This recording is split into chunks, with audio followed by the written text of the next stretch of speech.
नमस्कार। आज हम एक बहुत ही खास सफर पर बात करने वाले हैं जी। एक ऐसी कहानी जो मुश्किलों से शुरू होती है पर उसका अंत काफी प्रेरणा देता है। हाँ बिल्कुल। हमारे पास जो स्रोत है उसका शीर्षक है गरीबी से आईएएस तक का सफर। तो आज हम इसी कहानी के कुछ पहलुओं को देखेंगे कि कैसे मुश्किल हालात में भी सफलता मिल सकती है। सही कहा। ये कहानी राजू नाम के एक लड़के की है। स्रोत बताता है कि वो एक छोटे से गांव से थे और परिवार की आर्थिक स्थिति बहुत ही खराब थी। हाँ पिताजी खेतीहर मजदूर थे और माँ दूसरों के घरों में काम करती थी, तो वो बुनियादी जरूरतें पूरी करना भी एक संघर्ष था। बिल्कुल। और इसी में जो एक और मुश्किल थी वो थी पढ़ाई।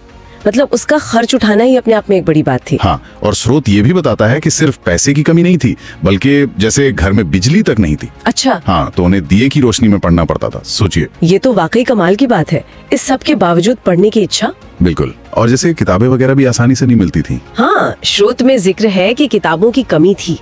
कभी कभी तो फटे हुए कागजों पर नोट्स बनाने पड़ते थे। और फिर जैसा आपने बताया, पैसे जुटाने के लिए खेतों में काम भी करना पड़ता था। हाँ, और इन सब के साथ साथ वो गांव वालों का दबाव भी था। हाँ, वो सामाजिक दबाव कि पढ़ लिख के क्या फायदा, क्या करोगे, है ना, आखिर तो खेत में ही काम करना है। इस तरह की बातें ये बहुत आम होता है ऐसी जगहों पर। ये सिर्फ बाहर से ताने नहीं होते, ये एक तरह का मानसिक बोझ भी बन जाता है। सही कहा। ऐसे में ध्यान बनाए रखना पढ़ाई पर, ये वाकई उनके मजबूत इरादे को दिखाता है। बिल्कुल। स्रोत के हिसाब से वो गांव की जो पंचायत लाइब्रेरी थी, वहाँ जाकर पुरानी किताबें पढ़ते थे। सीखने की लगन थी। तो इसी लगन से वो आगे बढ़े। फिर उन्होंने राज्य लोक सेवा आयोग की परीक्षा दी। जी। लेकिन स्रोत बताता है कि पहली बार में सफलता नहीं मिली। हाँ, और दूसरी बार में भी नहीं। 2 बार वो असफल रहे। लेकिन रुके नहीं।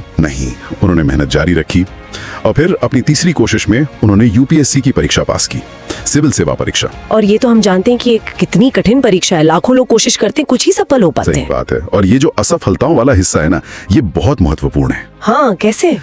स्रोत ये दिखाता है कि वो असफलता है सिर्फ रुकावट नहीं थी, शायद उनसे उनका इरादा और पक्का हुआ। अच्छा। हाँ, कि लक्ष्य पर टिके रहना कितना जरूरी है, भले ही शुरुआत में नतीजे आपके हक में ना हो। ये तो बहुत अहम बात है। और आज वो कहाँ है? आज जैसा कि स्रोत बताता है, राजू एक आईएएस अधिकारी हैं, देश की सेवा कर रहे हैं। क्या बात है, कहाँ से कहाँ तक का सफर। बिल्कुल।